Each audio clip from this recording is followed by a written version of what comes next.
बारूद हमें छूने की कोशिश करोगे तो जल जाओगे।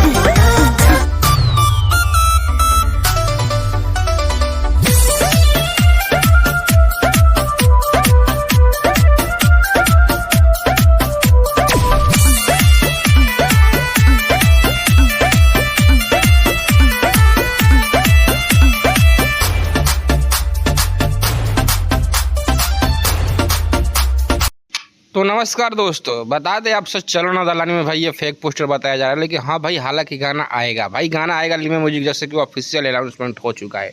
और एक और बात बता दूं भाई कि स्पीड रिकॉर्ड्स यानी याद रखिए स्पीड रिकॉर्ड भोजपुरी से एक गाना शूटिंग हो गया जिस गाना का नाम है लहंगा में मीटर 2। तो हाँ भाई लहंगा में मीटर 2। और एक और बात बता दो भाई लूजर में 2 ये भी गाना आने वाला है। हाँ भाई ये भी गाना आने वाला है।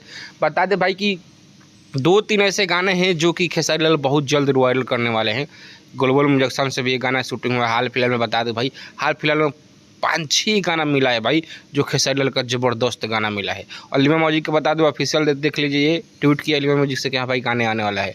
यही बात बताना था आपको। चले मिलते नहीं तो तक ले बाय बाय, धन्यवाद, आपका दिन शुभ हो।